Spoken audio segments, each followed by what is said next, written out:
안녕하세요. 오늘도 사연살롱을 찾아주셔서 감사합니다. 저는 얼마 전 돌싱이 된 30대 여자입니다. 대개 사람들이 그렇듯 저 역시 얼마 전까지만 해도 이혼료 꼬리표를 달고 살게 될 줄은 꿈에도 몰랐어요. 저와 남편은 5년 전 본사 직원과 외주업체 직원으로 만났어요. 당시 전 건설 관련해서 홍보실에서 근무하고 있었죠. 홍보 브로셔 작업을 외주업체에 맡기게 됐는데 그 업체가 바로 남편이 다니던 광고회사였어요. 남편은 직장에서 꽤 능력을 인정받은 사람으로서 저희 회사 전담을 맡게 된 거죠. 외모가 뛰어나거나 특별한 매력이 있는 사람은 아니었어요. 오히려 사람들 사이에 있으면 자연스레 묻히는 평범한 타입이었죠. 사실 제 이상형은 아니었어요. 그래서 처음엔 신경조차 쓰지 않았습니다. 그런데 말이죠. 마음에 틈이 생기면 쉽게 흔들리나 봐요. 당시 전 사귀던 남자와 헤어진 지 얼마 안 돼서 마음이 공허한 상태였거든요. 남편은 그 틈을 타고 들어왔어요. 소영씨, 이거 한번 써볼래요? 저번 미팅 때 보니까 손목이 안 좋은 것 같던데 이거 마우스 패드 위에 대고 쓰면 손목에 무리가 덜할 거예요. 남편은 미팅 때마다 저에게 소소한 것들을 선물했어요. 돈으로 환산하면 그게 얼마나 되겠어요. 하지만 그 선물에는 하나같이 절 배려하고 염려하는 마음이 담긴 거라 저도 모르게 그 사람한테 관심이 가더라고요. 그렇게 시간이 흘러 마지막 미팅 날이 됐어요. 전 미팅 장소로 향하면서 내심 그 사람의 고백을 기대했어요. 그런데 도착해보니 남편은 없고 다른 직원이 나와 있는 게 아니겠어요? 가슴이 철렁했어요. 설마 그동안 나 혼자 착각했던 거야? 회의가 끝나고 텅 빈 회의실에 혼자 남았는데 저도 모르게 눈물이 났어요. 속수무책으로 마음을 연 제가 바보 같았거든요. 그때 회의실 문을 열고 남편이 들어왔어요. 소영씨, 다행히 여기 계셨네요. 제가 너무 늦어서 안 계시면 어쩌나 걱정했는데. 이거 소영씨가 갖고 싶다고 했던? 소영씨, 지금 울어요? 순간 전 남편 품으로 달려들었어요. 왜 이제 와요? 다시 못 보는 줄 알았잖아요. 창피함도 모르고 아이처럼 엉엉 울었죠. 남편은 그런 절 아무 말 없이 꼭 안아주었고요. 그날 이후 남편과 저는 정식으로 교제를 시작했어요. 그렇게 2년 정도 지났을 때 우리는 결혼을 결심했죠. 하지만 그 전에 남편에게 밝혀야 할 게 있었어요. 자기야, 나 자기한테 할 말이 있어. 사실은 나 다니는 회사 말이야.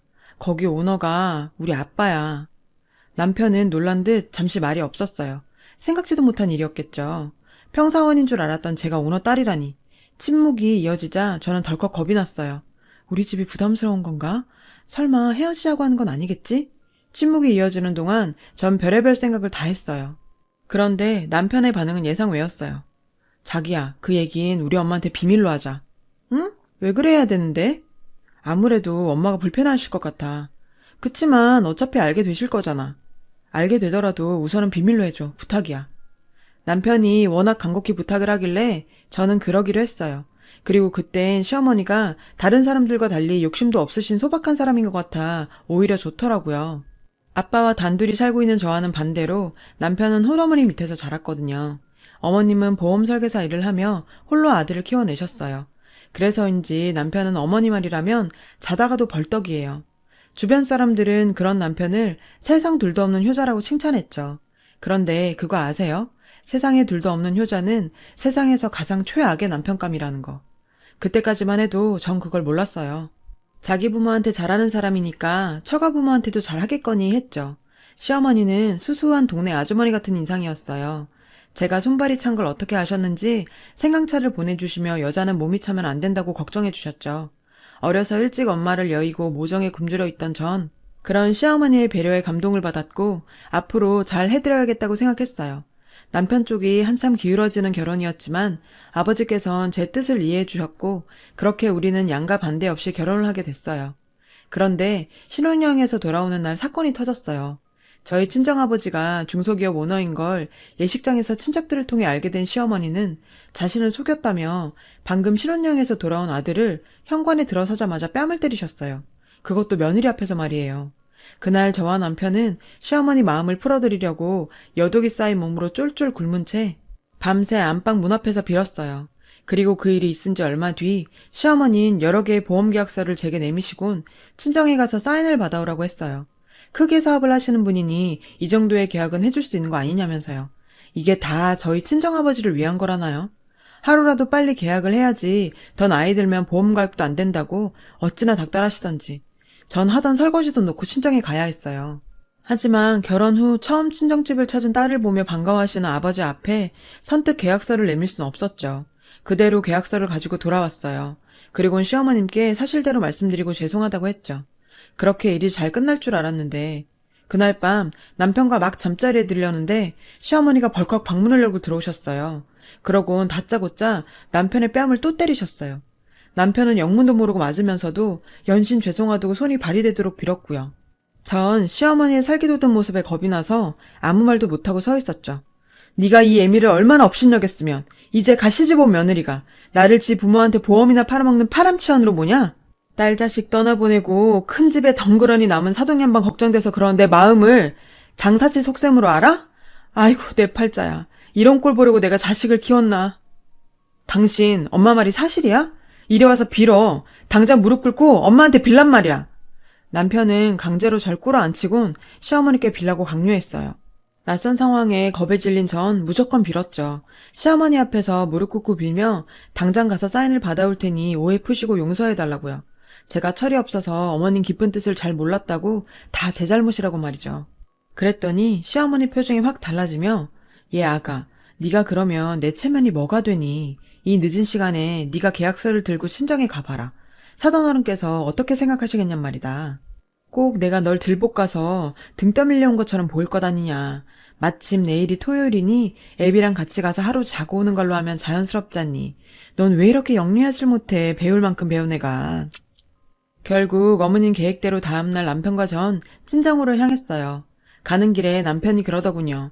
어제는 미안해. 이래서 당신 집 형편 숨기고 싶었는데 여보 정말 미안해. 고개를 푹 숙인 남편을 보자 그동안 이 남자가 어떻게 살아왔을지 훤히 보였어요. 그래서 더 가엾게 느껴졌어요. 친정아버진 저희 내외가 하루 지내러 왔다는 말에 무척 기뻐하셨어요. 그런 아버지 앞에 전 수십 장에 달하는 보험 계약서를 내밀었죠. 아버진 아무 말 없이 사인해 주셨어요. 어찌나 죄송한지 전 고개를 들 수 없었죠. 그러지 마라. 안 그래도 보험을 몇 개 들어둘 생각이었다. 사돈께서 이렇게 신경 써주시니 오히려 고맙구나. 감사 인사 전해드려라. 그렇게 저희 친정아버지로부터 다량의 보험 계약을 따낸 시어머니는 한동안 별 문제 없이 잘해주셨어요. 하지만 그 후로도 크고 작은 일들이 있을 때마다 시어머니는 제가 보는 앞에서 남편에게 폭언과 폭력을 행사하셨고 그 상황을 차마 지켜볼 수 없었던 전 친정으로 달려가 돈이며 시어머니가 원하는 모든 것들을 시집에 퍼나르기 시작했죠. 그런 악순환은 얼마 전까지도 이어졌어요. 그런데 전 세계 경제 불황으로 환율이 요동치면서 주로 수입 자재를 사용하는 저희 아버지 회사가 휘청거리기 시작했어요. 아버지께선 자신 소유의 부동산과 증권을 정리해 하청업체에 대금을 지불하고 직원들 월급부터 챙기셨죠. 하지만 이미 기울어진 회사는 회생 기미가 보이지 않았어요. 그래도 끝까지 회사를 살려보려 사방팔방으로 뛰어다니시던 아버지는 음주운전 차량에 치여 교통사고를 당하셨습니다. 아버지 의식이 돌아오기도 전 회사는 결국 다른 업체에 넘어가 버렸어요. 회사를 살려보려 수십억 자산도 쏟아부었던 아버진 결국 깨어나지 못한 채 세상을 떠나셨고요. 그렇게 전 한순간에 고아가 되었어요. 경찰서에서 조사하는 과정에서 아빠의 이야기를 들었어요. 회사가 어려워진 후 아빠의 수고는 제가 상상하던 이상이었습니다. 아빠는 그런 상황을 저한테까지 상세히 알리지 않으셨죠. 저 사느라 바빠서 그런 아빠의 상황도 잘 몰라 돌봐드리지도 못했는데 제 탓인 것만 같아 살고 싶지 않았고 그렇게 먼저 가신 아빠가 보고 싶기만 했어요. 장례는 다행히 회사분들이 도와주셔서 큰 문제 없이 치를 수 있었어요. 그런데 저와 슬픔을 나누고 함께 상주 노릇을 해야 할 남편이 꽃배기도 보이지 않는 거예요. 전화도 꺼진 채 말이죠. 저와도 연락이 되지 않은 남편 소식을 시어머님이 알고 있더라고요. 남편이 급하게 회사 일 때문에 출장을 갔다며 곧 올 거라고 하셨죠. 저녁이 돼서야 뒤늦게 나타난 남편은 검정이 아닌 흰색 계열의 정장 차림이었어요. 화려한 색의 타이까지 매고요. 제가 선물한 정장이었고 디자인도 자기 스타일이고 옷감이 부드럽고 좋다며 평소 남편이 좋아하는 옷이긴 했습니다. 그래서 장례업체 측에서 검은 양복을 대여 입긴 했지만 내심 찜찜했죠. 하지만 신경을 오래 쓸 겨를이 없었어요. 무사히 아버지 장례를 마치고 집으로 돌아온 전 식음을 전폐하고 누워 있었어요. 너무 울어서 그런지 정말 온몸이 맞은 것처럼 아팠어요. 그런 상황에선 제가 살림을 돌보지 못하니 어머님이 집에 같이 계셨어요. 평소 같으면 제가 아픈 꼴도 못 보시는 시어머니지만 상황이 상황인지라 별 말씀 안 하시더라고요. 정신없이 누워있다 목이 말라 물을 마시러 주방으로 나왔어요. 그런데 방에서 통화 소리가 들리는 거예요. 며느리, 내쫓아야지. 없어. 개털이야. 부자가 망해도 3년은 간다는데 이건 뭐. 그건 그렇고 저번에 우리 아들 선본 거 말이야. 그쪽에선 왜 말이 없어? 맘에 든대? 애들은 이번 주말에 만나기로 했다더라고. 아유, 걱정 마. 곧 이혼 서류에 도장 찍어. 지가 부모가 있어, 돈이 있어. 그쪽 집에 신경 안 쓰게 내가 싹 정리해 둘게. 이번 혼사만 잘 되면 옷이 문제야. 명품백도 하나 사준다 내가. 그러니까 제가 친정아버지 장례 지내는 동안 남편이란 작자는 시어머니랑 짜고 선을 보러 나갔던 거예요. 그날 장례식장에 입고 왔던 굳이 제가 사준 그 양복을 입고 말이죠. 사람의 탈을 쓰고 어떻게 이럴 수가. 시어머니는 원래 그런 사람이라고 쳐도 어떻게 3년을 살을 썩고 살아온 남편이 저한테 이럴 수 있죠? 생각 같아선 당장 안방에 뛰어들어가 시어머니랑 단판을 짓고 싶었지만 그래봤자 저한테 좋을 건 없겠더라고요. 어차피 이렇게 된 거 제대로 준비해서 못돼 처먹은 모자한테 한 방 먹어야겠다는 생각뿐이었어요. 주말이 되자 남편은 거래처와 약속이 있다며 외출 준비를 했어요. 정말 신경 써서 옷을 입고 평소 잘 쓰지도 않던 향수까지 뿌리고 말이죠. 한편으로 남편이 가엾다는 생각도 들었어요. 저런 어머니를 만나지 않았다면 이 남자도 행복한 가정을 꾸리고 살 수 있었을 테니까요. 그리고 얼마 뒤 제가 뒷조사를 의뢰한 심부름 업체에서 연락이 왔어요. 업체로부터 받은 USB 속에는 남편과 맞선녀가 데이트하는 모습이 담겨 있었죠. 사진 속 남편은 저와 연애할 때처럼 배려심 넘치고 자상한 모습 그대로였어요. 이상했어요. 너무 자연스러웠거든요. 강요에 못 이겨 나간 사람이라고 느껴지지 않을 만큼. 아니나 다를까 남편을 미행했던 업체 직원도 남편의 행동이 시어머니의 강요로 보이진 않는다고 하더라고요. 현재 남편과 맞선녀는 진지하게 혼담이 오고 가는 사이로 이미 상견례 날짜까지 잡혔다고 했어요. 약간의 추가금을 더 낸다면 상견례장 내부에 녹음기를 설치해 줄 수 있다고요. 하지만 현행법상 당사자가 포함되지 않은 녹취는 재판에서 유효하게 사용될 수 없으니 잘 생각해보고 결정하라더군요. 전 서둘러 전화를 끊었어요. 미칠 것 같았어요. 내 남편도 우리가 함께했던 시간도 그 어느 것도 이젠 믿을 수 없게 됐으니까요. 생각해보면 결혼 전 저를 딸처럼 대해주셨던 거나 남편에 대한 시어머니의 욕설과 폭력 등 이 모든 게 다 연극이었던 거예요. 절 자신들 뜻대로 몰아가려는 의도된 연출이요. 그동안 날 기망하고 내 아버지 재산을 곶감 빼먹듯 빼먹은 이 땡만도 못한 것들. 당장이라도 죽여버리고 싶다는 생각뿐이었어요. 하지만 그러기 위해선 일단 참아야 했죠. 그리고 디데이가 됐어요. 시어머니와 남편은 점심 약속이 있다며 각각 핑계를 대고 집을 나갔어요. 전 미리 정리해둔 짐가방을 들고 집을 나섰죠. 그리고는 신사동 근처의 한정식 집으로 향했어요. 그것도 우리가 결혼 전 상견례를 했던 곳이에요. 로비에서 남편 이름을 대고 남편 이름으로 예약된 방을 안내받았어요. 그 방에 문을 열고 들어가 보니 상견례가 한창 진행 중이더군요. 남편과 시어머니는 절 보자 귀신을 본 사람처럼 놀랬어요. 어머, 어머니, 여기서 뭐 하세요? 여보, 당신은 또 여기 왜 있어? 거래처 약속 있다더니 이분들이 거래처 분들이야? 근데 분위기만 봐선 꼭 총각 행세하면 상견례라도 하는 것처럼 보이네. 안 그래요, 어머님? 제 등장에 상견례장 분위기는 엉망이 됐죠. 남편의 얼굴은 터질 것처럼 빨갛게 달아올랐고 시어머니는 이런 상황에서도 잔머리를 굴리려는지 누나를 굴려댔죠. 전 맞선녀 부모 앞에 남편과 제 결혼 사진을 내려놨어요. 이 사람들이 어떤 사람들인지 아세요?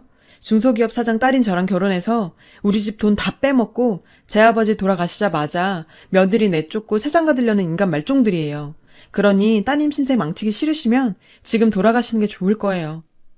맞선녀 측 부모는 모자를 향해 쌍욕을 퍼붓곤 딸을 데리고 방을 나갔어요.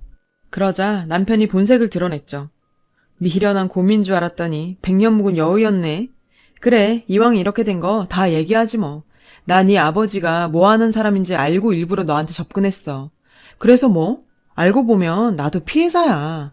니네 집 재력 누리며 평생 떵떵거리고 살려고 했는데 망해버리네. 아니, 장인어른도 그래. 회사가 휘청하면 내 돈부터 챙겨야지. 그걸 회사에 꼬라 박아? 제정신이냐고. 그러니 바닥에서 죽지. 뭐? 말 다 했어? 거지근성 못 버리고 처가에 빌부터 살려는 주제에 그 더러운 입으로 감히 우리 아빠를 들먹여? 돈 앞에서 천박하게 어쩜 네 엄마랑 똑같니? 모자지간 아니랄까봐. 재활용도 안 되는 이 쓰레기 같은 인간아. 얘, 너 미쳤니? 머리가 어떻게 된 거야? 끈 떨어진 연주제에 어디서 까불어? 불쌍해서 봐주려고 했더니 아주 눈에 뵈는 게 없지? 글쎄요. 누가 불쌍해요? 모르시나 본데 당신이 우리 아빠한테 강매한 보험 그거 수령액이 얼만지는 아세요?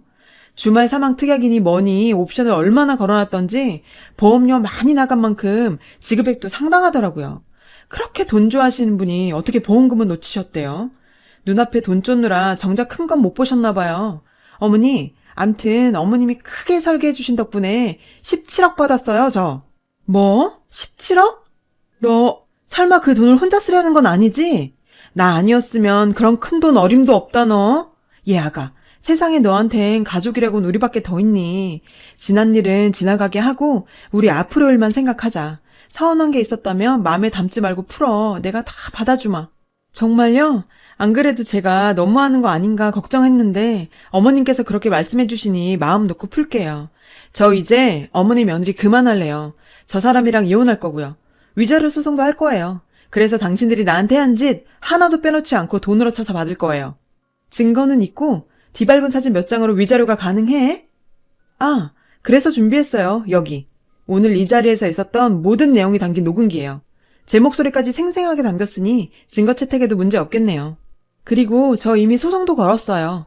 아빠 회사 고문이셨던 김 변호사님이 그러시는데 이런 상황이면 이혼 위자료는 물론 저희가 아빠한테 회사 차린다고 빌려간 돈이랑 시어머님이 시시때때로 빌려갔던 급전까지 다 받아낼 수 있다고요. 저희 아빠가 사업가는 사업가였더라고요. 그동안 당신한테 빌려준 사업 자금, 어머니께서 빌려가신 급전까지 하나도 빠짐없이 장부에 기록해 놓으셨더라고요. 빼도 박도 못하게 말이에요. 어머니, 저 이 정도는 해도 되죠? 결국 시어머니는 뒷목 잡고 쓰러지셨고 그 와중에도 남편은 혼자 살겠다고 제 앞에서 무릎을 꿇고 설설 기더라고요. 이게 다 엄마가 꾸민 짓이라고 자긴 정말 날 사랑한다고 눈물 콧물까지 짜면서 거짓말 하는데 정말 끝까지 최악이었어요. 전 요즘 이혼 소송부터 위자료 청구 소송, 사업자금 반환 소송까지 법원 문턱이 닳도록 뛰어다니고 있어요. 하지만 3년간의 결혼 생활을 돌이켜보면 적어도 지금이 그때보다는 수백 수천 배는 행복하다고 자신해요. 며칠 후면 위자료 소송 결과가 나올 거예요. 변호사님 말씀이 액수가 문제지 승소는 걱정 말라고 하더군요. 네, 많이 받으면 좋긴 하겠죠. 하지만 그보다는 사람의 마음을 가지고 장난치는 인간들은 결코 해피엔딩을 맞을 수 없다는 걸 법원 판결을 통해 똑똑히 보여줬으면 하는 마음이 더 커요. 이렇게 사연을 적다 보니 속이 시원하면서도 한편으론 허망하기도 하네요. 부디 여러분께서는 사랑에 속는 일 없이 행복하시길 바래요. 지금까지 긴 글 읽어주셔서 감사합니다. 여러분, 사연 댓글에 응원과 현명한 조언 부탁드려요. 좋아요와 구독은 저에게 큰 힘이 됩니다. 오늘도 좋은 일 가득하세요.